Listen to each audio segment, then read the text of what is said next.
Well, this is Dateline News and Conversation. It's the 26th of February, and my guest tonight is a really dear good friend, Sylvia Demarest. Sylvia, welcome back to the show. It's been a while. Hello, Regis. Sylvia, you posted a very long but very important and interesting article on your Substack channel. You basically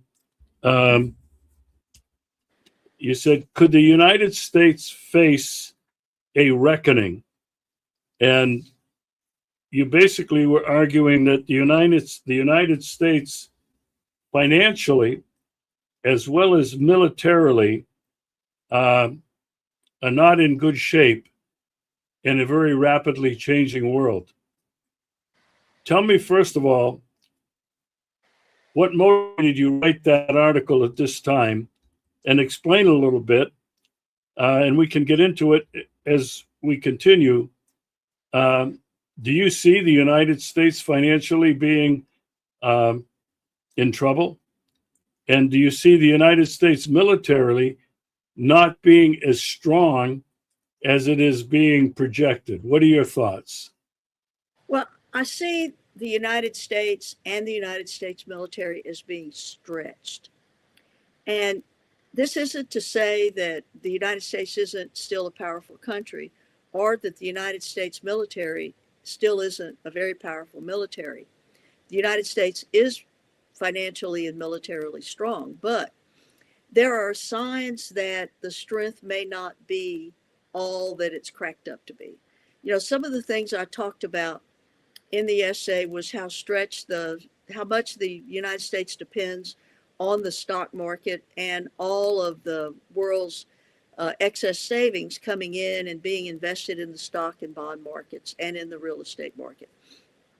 The United States is 5% of the global population, but the market cap of the United States stock market is 2/3 of the entire world's market cap. So that means the world has their savings here in the United States. And that's really necessary for the United States to survive financially, to be able to continue to draw in the world's global savings, not only to be invested in the stock market, but to purchase United States bonds, because in addition, the United States government is running a deficit of about $2 trillion a year.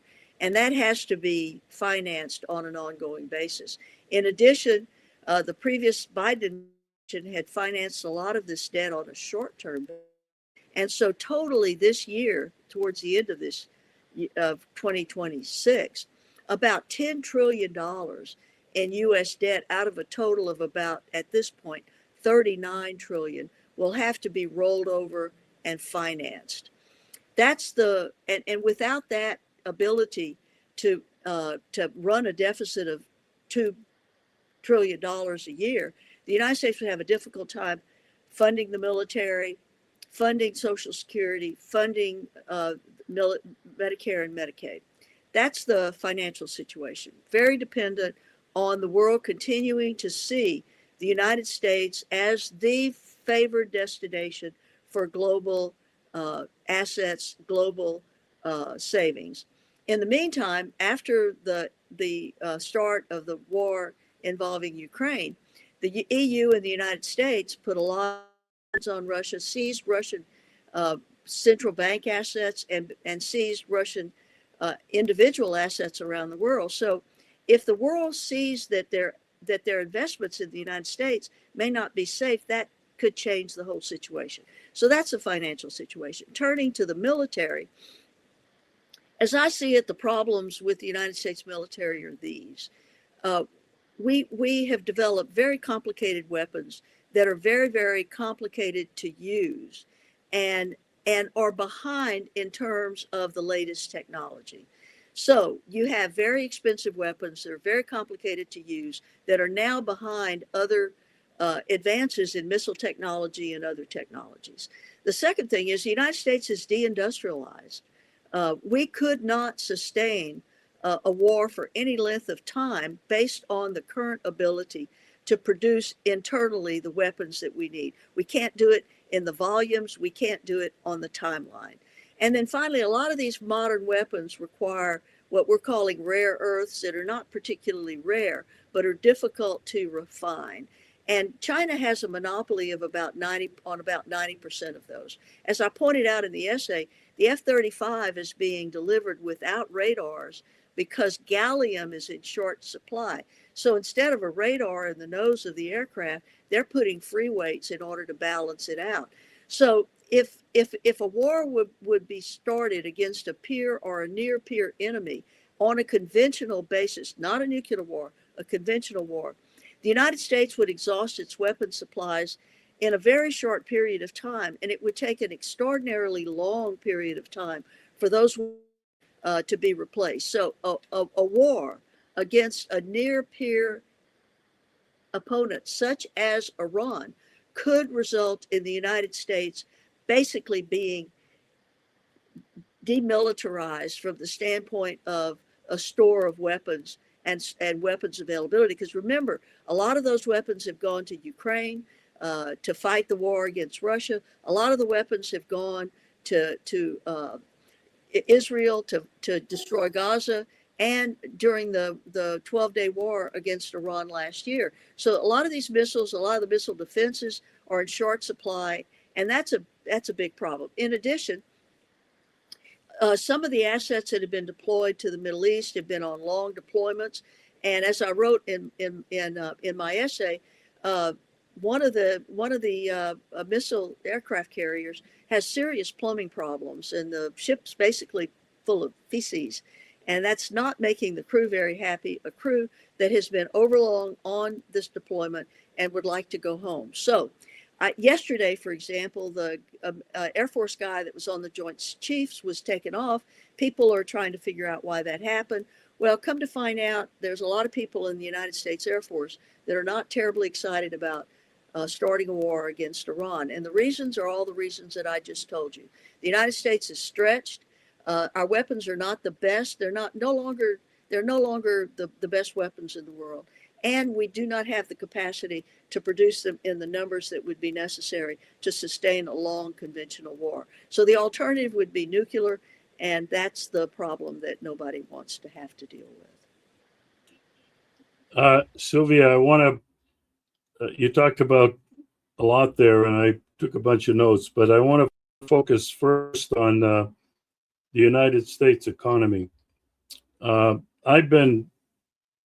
I'm not an economist. I'm not very good at handling money and investing and that kind of thing. But what I've been reading is there are a number of very well-known and established economists in the United States and in Europe and in Russia who are predicting a collapse of the United States economy, perhaps even this year. Now, you talked about how the stock market is booming by, according to Trump and everybody else, it's people are investing money. People from abroad are still investing money there.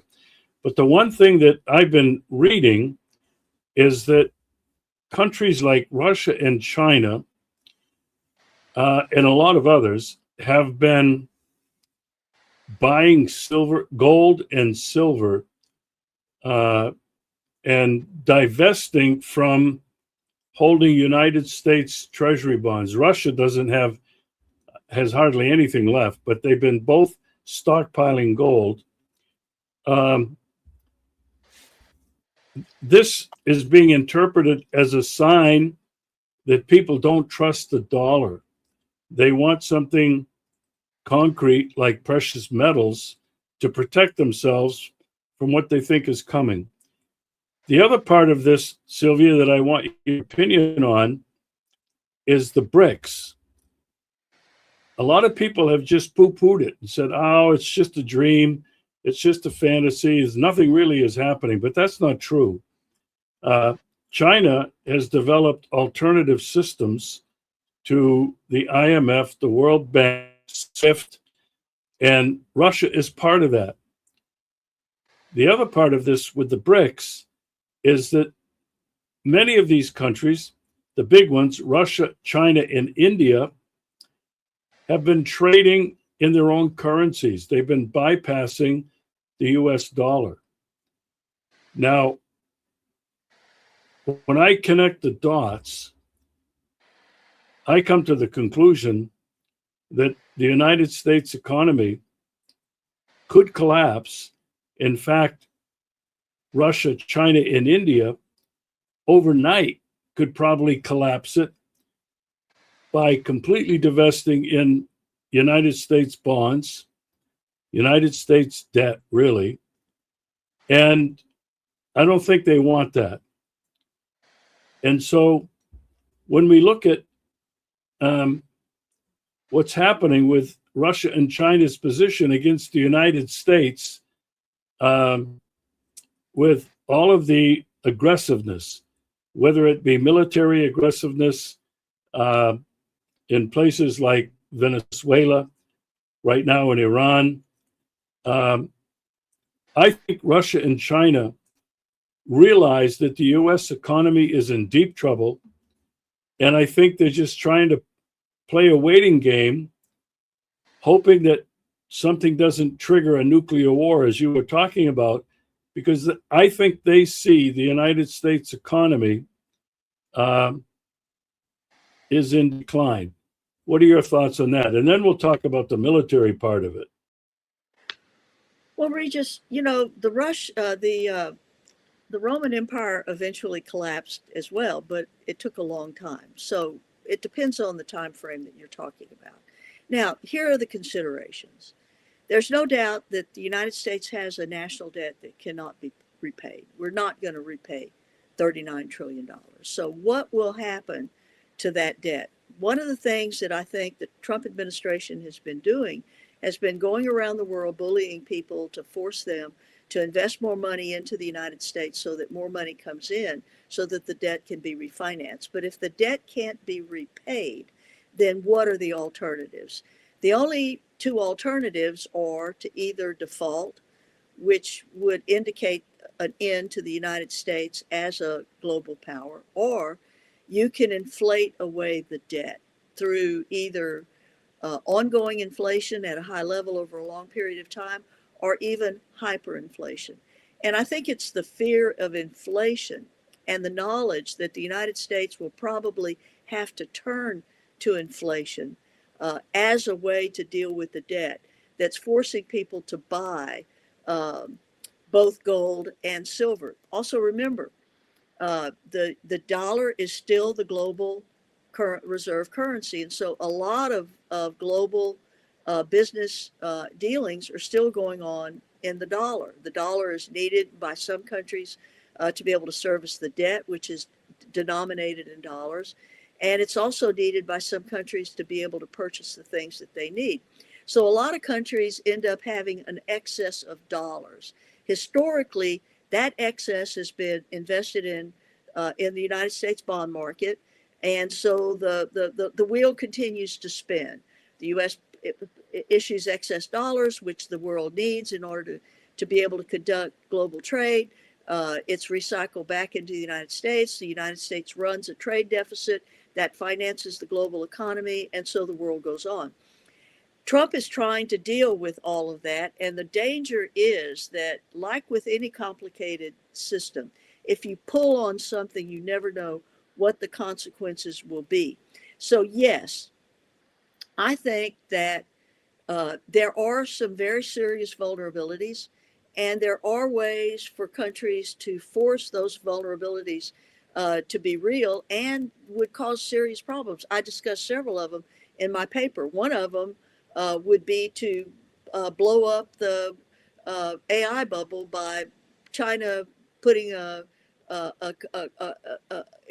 cordon around Taiwan and preventing the import of the chips that AI needs in order to continue to focus. There are all sorts of things. The United States is very dependent on the world for the essentials that are needed to run the economy. We no longer make them. We have to buy them from other people. So there's no question that the vulnerabilities are there. That's what's leading people to purchase gold and silver, but gold and silver are not in a sufficient supply to be able to soak up all of this liquidity. So that's what keeps the system going. The fact that in order for the global system to continue to function, you have to recycle these dollars. Now, China and Russia, I think, understand what the United States is trying to do. The United States is trying to take over the pressure points in terms of the global economy. They want to take over the Panama Canal. They want to take over and control the Suez Canal. Greenland is all about controlling the flow of goods across the Arctic. If you can manage the pressure points, you can put pressure on China and Russia and get them to do what you want them to do. I think China and Russia understand that. The unfortunate thing is, whatever is done to the United States that would harm the United States also has the potential to harm the economies of those countries as well. So what we see here is a delicate dance.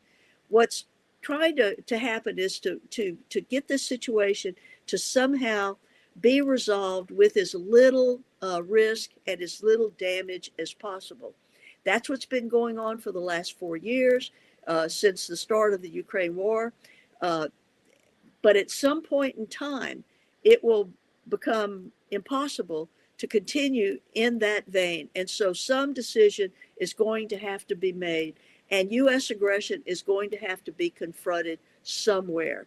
What I'm sure China and Russia and Iran and the other countries, because we've got a blockade on Cuba right now. We just went into Panama and took over the assets of the Chinese company that was running the port system in Panama. At some point in time, the decision is going to have to be made in terms of where to confront the U.S. aggression and how to confront U.S. aggression.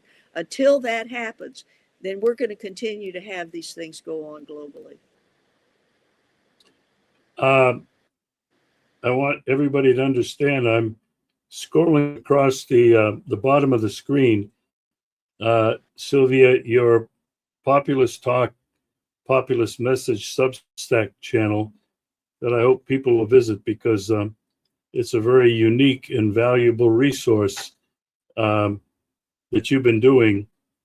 And I want to encourage people to go there. Populist Talk, Populist Message .substack.com. I don't have a whole lot of confidence in the United States economy right now. I don't have a lot of confidence in what Trump is doing in the United States. He's divided the population over a myriad of ideological issues. The rest of the world, and I'm talking about from my perspective now, is looking at the United States as really a predator against friend and foe alike, with the tariffs, with Trump's bombastic and threatening words and actions, that I think people are, I think they've lost confidence in the United States. I think they're realizing that the United States is only in it for itself. All the deals that Trump is trying to do favor him. And I can't see that the United States economy is sustainable, given what you and I have just been talking about. I want to shift the focus now to the military side. This is really frightening. I think when Trump did what he did in Venezuela, people are still speculating about how did it really happen? How did Russia let it happen? Because they had the most sophisticated Russian missile defense capabilities surrounding the capital. And that shook, I think, the world. And then, he's putting this stranglehold on Cuba again. Not again, but he's tightening it. Russia and China have promised to help their ally, Cuba. The headlines today here in Russia is that Russia is contemplating on how they're going to send fuel to Cuba. People are speculating about what China will do. Both of those countries were heavily invested in Venezuela. There was no reaction except words, as far as we know, from both of them. And then there was all that talk about Trump. I mean, it's really incredible. It's hard to figure out what the heck is going on. But he's talking about making Canada the 51st state and to take over Greenland.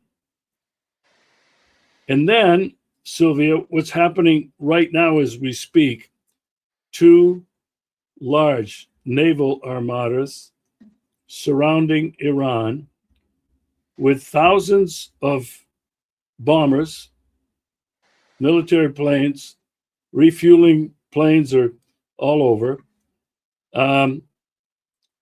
What is Trump doing there?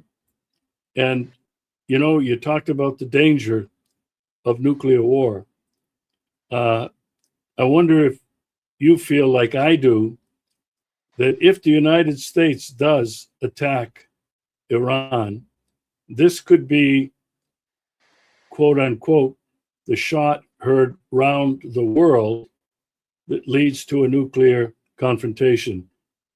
Iran is heavily equipped with their own missiles, hypersonics, which there's no defense against those. They showed what they could do in the 12-day war.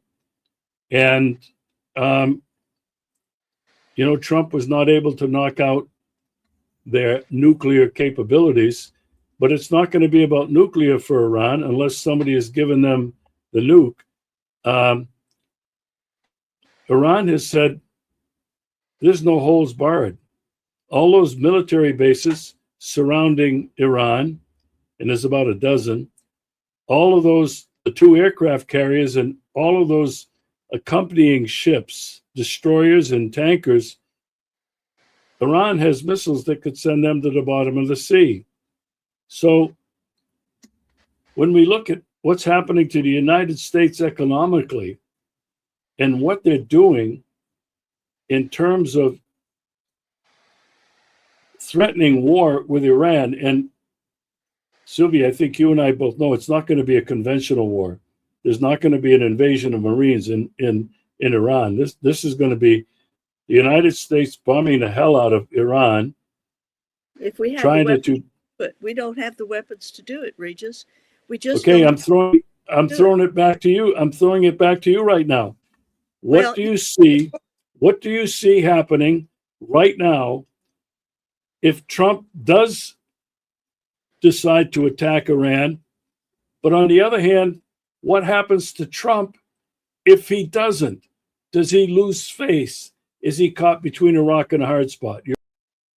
Well, I mean, you went on for a little while there. First of all, on Venezuela, none of those weapons will work if they haven't been properly set up, if the people haven't been properly trained, and if there are not people manning those weapons. What I understand happened in Venezuela is that a lot of these weapons were in the box. It was a holiday. The people were not manning the weapons. Some kind of deal was cut there.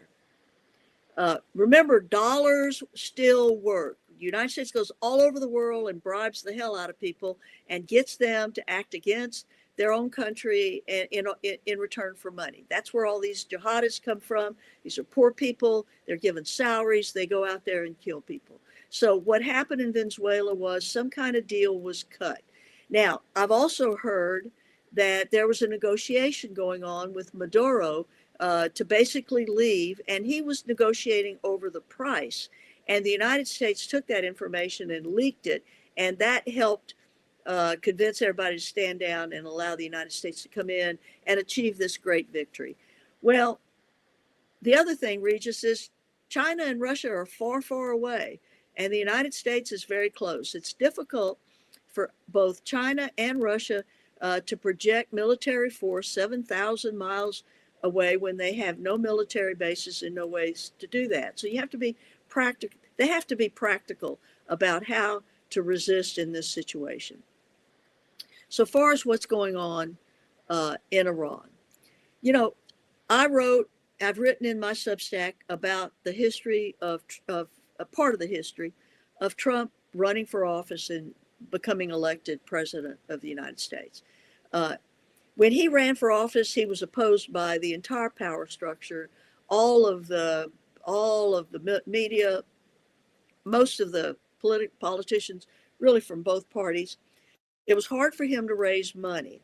And the only way he was really able to raise money was from Zionist sources.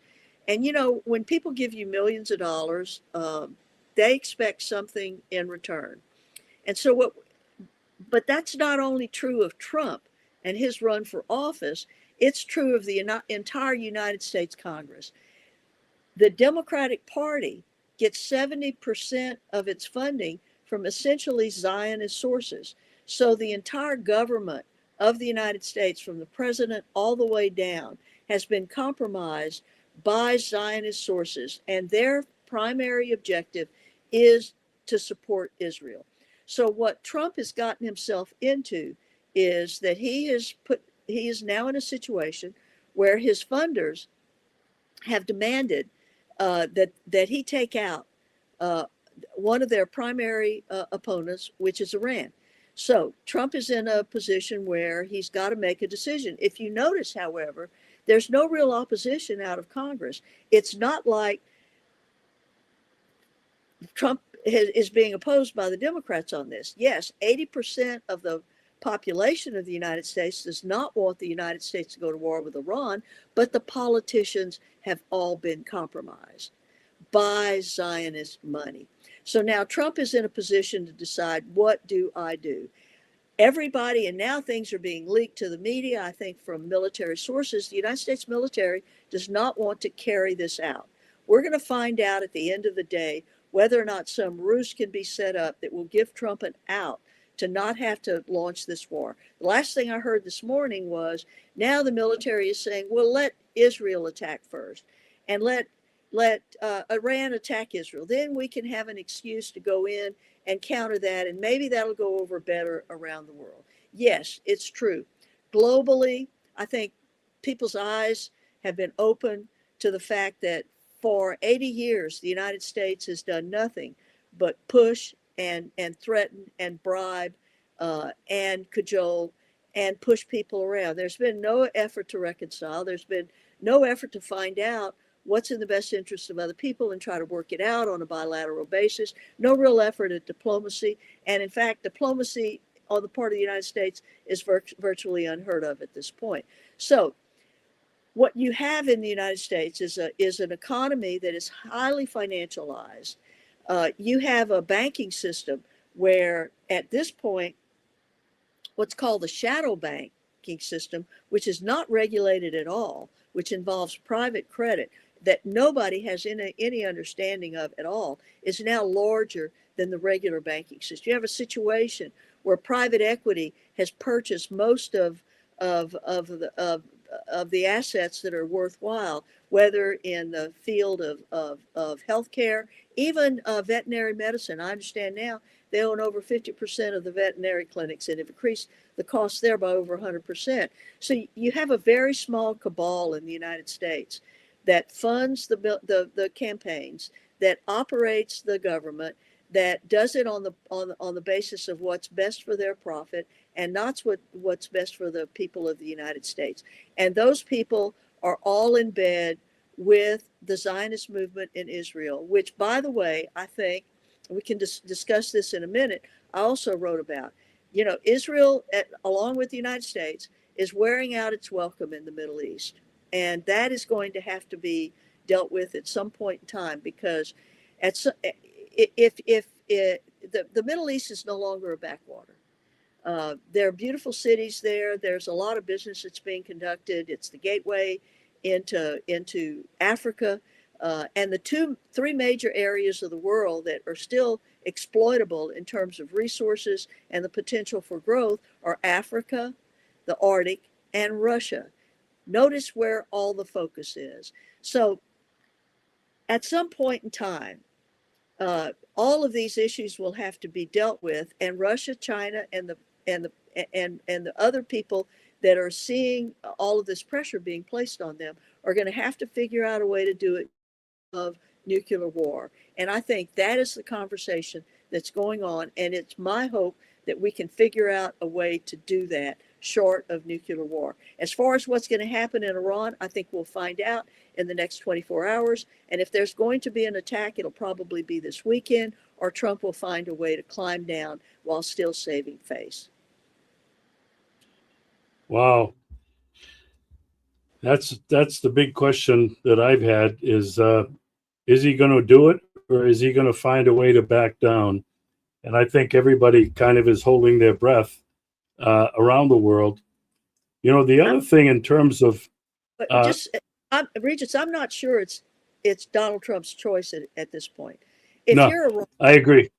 If you're Iran and you know that this crap is going to go on and on and on and on, and they're going to constantly be drumming up trouble and creating these false efforts to overthrow the government and shooting policemen. You know, there's all these lies that are being put out about Iran, that Iran is the leading sponsor of terrorism globally. That's not true. Shia terrorism is such a minuscule part of the terrorism that goes on. It's mostly Sunni terrorism, and it's mostly funded by the United States, Israel, and the United Kingdom. That's the truth. They put these gangs together, they fund these gangs, and then they go use them in the Middle East to destroy the enemies of Israel. So if you're Iran and you're sitting there and you know this is going to go on and on and on and on, and eventually, because remember, Iran is they're experiencing a terrible drought right now. You know, they've been under sanctions from the United States for decades. It's really harming their ability to grow. They have a large, exceptionally well-educated population. These people are engineers. They're the ones that created these sophisticated weapon systems. They want this over with. And so Iran may decide, I don't give a damn what you think, Mr. Trump. We are going to deal with this situation right here, right now, and you don't have a choice any longer as to whether or not there's going to be a war. There's going to be a war. We're going to run Israel out of the Middle East if we can. We're going to sink some of these ships so that you're humiliated globally. Is Iran going to do that? Because if they do, they're going to get nuked. So that's the choice that everybody is facing. Israel has nuclear weapons. They have a policy called what is it, where the guy turned at the Samson option, where if Israel's going down, everybody goes down. This little country has been at war the entire time from the first time that Israel was organized. It was done on the basis of terrorism and the expulsion of the current population. They've been using the Palestinians all of these decades to develop all of these sophisticated surveillance techniques, which they're now selling around the world, destroying privacy for everybody. The people that developed that are now embedded all over the world, feeding information back to Israel. The Middle East is getting tired of it. They want to proceed with business. Business can't proceed in the face of war. So at some point in time, it's not going to be a choice. Iran and China and Russia are going to have to figure out a way to deal with this situation. I hope they can figure out a way short of nuclear war. But I think we're going to see something happen in the near future that will tell us which direction that will go in. Yeah, I agree with you. And, you know, the other Arab countries in the region are not very happy with Netanyahu and his plan for the Greater Israel Project, which he's got planned to take over parts of Egypt, Libya, Lebanon, who knows where else. And so these countries are realizing that they don't have the security that they once thought they had. They're wondering whether the United States is going to support them. I've understood that Saudi Arabia and Qatar have said that you cannot use in Egypt, you cannot use our airspace if you attack Iran. So they don't want to get dragged into this thing because this will end up going nuclear. India and Pakistan are involved in the area. Pakistan has got a relationship with Iran, and so the danger is extremely high. The risk is extremely high. And Sylvia, I hope you're right. I hope there are people who are in the military and realize that this is not going to work out in favor of the United States. I hope they can find a way to help Trump get out of it. Now, at the same time, Sylvia, you're aware of this. These crazy Europeans with Starmer, Macron, and what the heck's the guy's name from Germany, Merz. They've been telling their people we have to prepare for war against Russia by 2030, and they're diverting their money, what little they have, towards military and away from social programs. Their industry, manufacturing, has crumbled because of the war with Ukraine and because of the United States sanctions. When you talk about wanting war and you're preparing for war, you're going to get it. How do you see this, Sylvia, when we look at it geopolitically? How do you see this?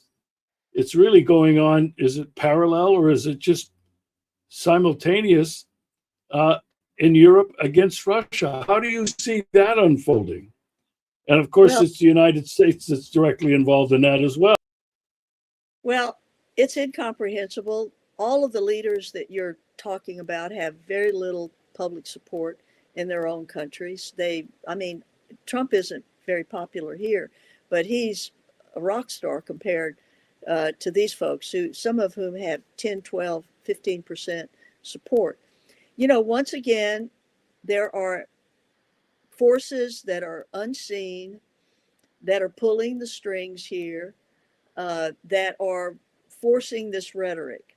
Why a leader of a country would take steps to weaken and destroy the industrial base of their country and to weaken it on a global basis is astonishing to me. And yet this is precisely what has been going on. Germany has been a leading industrial power uh, for decades, and yet they're sitting back and allowing the high cost of energy and all of these environmental regulations to close down German industry. It's coming to the United States, it's going to China, and part of the money that's flowing into the United States stock and bond market are funds that are fleeing Europe to escape the crazy policies that these people are putting into effect. The EU has become a completely absurd organization. It's not in any way democratic. None of these people have been elected, and yet they go around acting like they run the world. Uh, von der Leyen has never been voted on by anybody, and yet she thinks that she runs the EU and can tell every individual country what to do. Uh, Europe no longer has the industrial base to remilitarize, and if they think that they're going to turn to the United States for those weapons, I refer you back to what I said previously.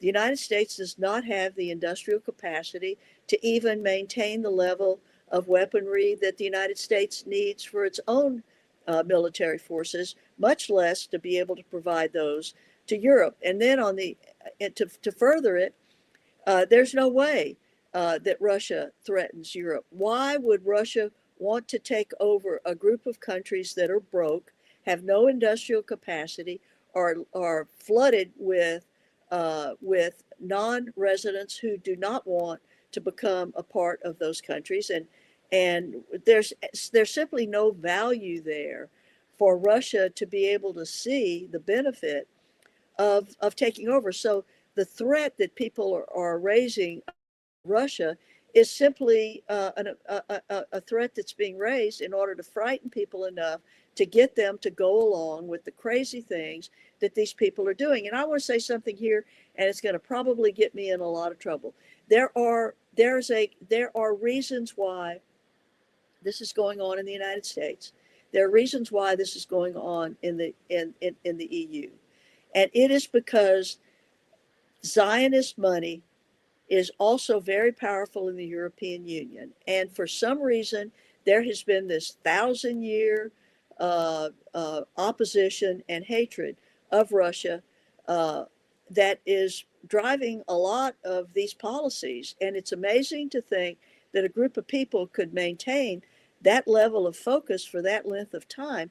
But if you look at history and you start understanding the historical context here, there's no other explanation for why this is going on other than there's policy being made outside the public view that's driving all of this. I don't have an understanding. I'm not in the rooms that are driving this policy, but I can say this. I can say what's coming out of the mouths of the people in the EU and coming out of the UK is completely contrary to the best interests of the people of those countries. So I don't know what it's going to take to return some sanity here, but some sanity is going to have to return. Wow. I have to ask you, when you talk about the United States not having the capacity to even rearm to defend itself in any kind of a prolonged war, I've got to ask you, the United States has been and is a direct participant in the war against Russia through the proxy of Ukraine. Same thing with the Europeans. They're losing this war. And when you talk about being able to sustain, well, a couple of things, your own economy, to even protect your sovereignty. This European Union, these countries that belong have really lost their sovereignty to people like von der Leyen and others who are acting contrary to what the needs of the people are in those countries. And the people know it. And these people, as you mentioned, have very low favorability ratings. But how do you see this conflict in Ukraine playing out along with Iran, along with Venezuela, and along with everything the United States is doing militarily around the world? How do you see that playing out? Well, I think it's going to be very difficult to resolve this war in finality. I know that's what Russia wants, and I know that's what Russia needs, and I know that's what Russia is working towards. But unless and until you can have an understanding on the part of everybody that is involved in pushing Ukraine in this direction, you're going to continue to have things like terrorist attacks and other anti-civilizational activities that will go on for a long time and that will make peace very, very difficult to achieve. And, it's really sad to think that the leadership of Ukraine has allowed itself to be used in this way and to harm the country to this degree. Because remember, and I think I'm going to write about this because I want to go through and show people what it took to actually provoke Russia to send troops across into the Ukrainian border. They were planning to attack and to exterminate millions of Russian speakers in the eastern part of Ukraine. And so Russia really didn't have a choice. But Russia didn't send troops into Ukraine in order to have a war that rose to this magnitude. In fact, Russia for years conducted the war in such a way as to minimize civilian casualties and to minimize civilian inconvenience. And then Russia itself started being attacked, particularly Russian uh, assets in terms of its of production of oil and gas, but not only that, the Russian ability to combat and to be able to determine whether or not it was being attacked. And so Russia had no choice. And so here you have a situation where the president of a country has engaged in a war that has literally destroyed his own country and continues to do that. And you have to ask the question, why is that happening? Because remember, in about May of 2022, there was uh, a situation that went on in Turkey where Russia and Ukraine got together and reached an agreement. Russia was going to withdraw. Ukraine was going to give a certain amount of, of sovereignty to the East. They were going to withdraw their troops and no longer threaten the East. They had agreed not to try to join NATO and to remove some of the U.S. assets. And Joe Biden sent Boris Yeltsin to tell Zelensky that we would give them all the money they needed to fight Russia and that they would win. And remember, the president of the United States at the time, Joe Biden, said that the United States would support Ukraine with whatever it needed for as long as it took. So this is the situation. For some reason, it is existential to a certain group of people in both the United States and the EU that Russia has to be confronted and destroyed. And to some degree, I see what's going on as a crisis of the left and of liberalism itself. Because if you look at the United States, what goes for liberalism these days is not really what people would consider to be left anymore. To be left implied that you were for workers' rights, that you wanted to have a more egalitarian society, that you wanted to be able to control capital, that you wanted to be able to allocate capital in a fair way. But that's not what liberals and what the left is doing now. It's all about these open borders, about protecting illegal immigrants, about this crazy environmentalism that wants to put the burden on dealing with it on average citizens as well as the cost rather than on the transnational corporations that are causing the pollution, and this crazy genderism and all of these things that really have nothing to do with improving the lot of ordinary people. And I think it's this crisis of liberalism and of the left that may be driving a lot of this. We see it going on in Spain. It just it's incomprehensible that this is going on. It's not going to end well. And I don't know what it's going to take to get people to look closely enough at the issues to where they can realize that we have more that unites us than divides us, and to do something about the leadership that's forcing us into what is going to end up being a devastating global war that will surely go nuclear once it becomes apparent that the United States is not going to be able to sustain a conventional war and that Israel is going to be destroyed unless nuclear weapons are used. That's the consideration that's on the table right now, and that's the risk that we face in the future. And Regents, I don't have an answer. I wish I did, because I look at the conversation and I look at what's going on in terms of all these activities, and I think these people are crazy. I have no other answer for it. What they're doing is very dangerous. They're not trying to create a peaceful world. They're trying to win, and winning to them means Israel takes over the Middle East, the United States rules the world, Russia is destroyed, and China is compromised, and Iran is turned into 5 or 6 states that no longer threatens Israel. That's their plan. They're not backing down. And so I don't, I'm at a loss of words to explain it other than to say, I don't understand why we can't have a conversation and deal with some of these issues, but we can't. We just can't. It's not happening. I don't think it's going to happen. It's a pretty somber note. I have to agree with everything you said. The United States does not appear to be agreement capable. I don't think anybody trusts the United States anymore. They're watching with a great deal of apprehension and fear at the reckless actions.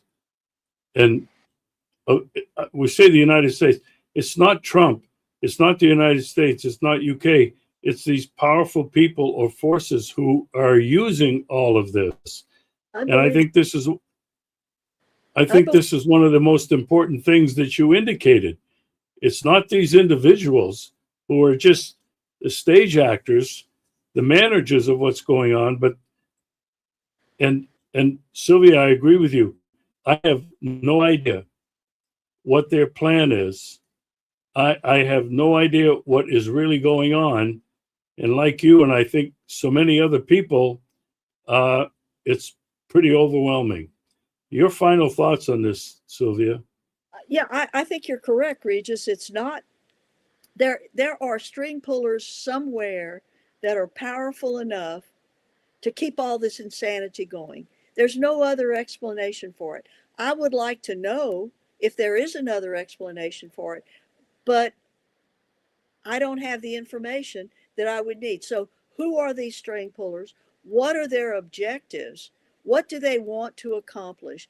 And why are they putting the globe at such risk to accomplish these things? I don't have an answer. I don't know who they are. I don't know what they want. And I don't know exactly what the foundation of their power is. But I can tell you right now that, and I know it sounds kind of paranoid, but there's no other explanation for why, especially in the EU, you would have a leadership that was so contrary to the interest of their country. And in the United States, I have no explanation as to why it isn't possible for Democrats and Republicans to sit down and deal with the issues that are facing the country. The American voting population has been voting for policies for decades. They don't want war. They want to have the needs of the country dealt with. They want to address this out of control financial system, and yet nothing ever happens. And so you talk about a democracy, but in a democracy, it would seem to me that the will of the people should prevail some of the time. In both the United States, in Britain, and the EU, the will of the people never prevails. So what do you call that? I guess you could call it oligarchy, a kleptocracy, or whatever it is that you want to call it, but you can't really call it democracy.